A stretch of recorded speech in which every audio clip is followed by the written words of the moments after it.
அடுத்ததாக சிம்ம ராசி அவர்களுக்கு இந்த ராகு கேது பயிற்சி மற்றும் குரு பயிற்சி எப்படிப்பட்ட பலனை கொடுக்க போகுது? அவங்களுக்கு இப்பதான் அஷ்டம சனி ஸ்டார்ட் ஆகிருக்குது. இப்போ அஷ்டமத்துல தான் ராகு உட்காந்துட்டு இருக்காரு, குரு உட்காந்து. இது எல்லாமே ரிலீஃப் ஆகும். நீ ஒரு ஜூன் ஜூலைலலாம் அவங்க நல்லா பேசப்படக்கூடிய ஆளாகும்.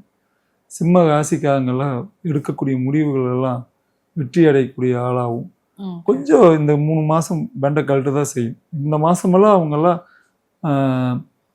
அப்படி ஒன்று நடக்குமா, நம்மளுக்கு தடங்கள் இருக்கும், கொடுத்த பணம் வராது, யாருக்காவது கையெழுத்து போட்டிருப்பாங்க, இல்லை கையெழுத்து போட சொல்லி பெரிய அதிகாரிகளிடம் இவங்க டிமாண்ட் பண்ணுவாங்க. பெரிய அதிகாரியாக இருப்பாங்க சிம்மராசிக்காரங்கெல்லாம், பெரிய பெரிய அதிகாரியாக இருப்பாங்க.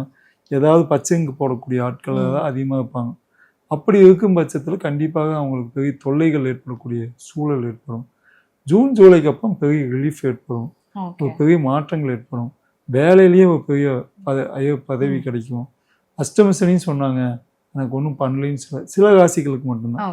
எல்லா ராசியும் சிம்ம ராசி சிம்ம லக்னமாகவே இருந்தால் ரொம்ப கஷ்டப்பட்டு தான் ஆகணும் அஷ்டம சனி.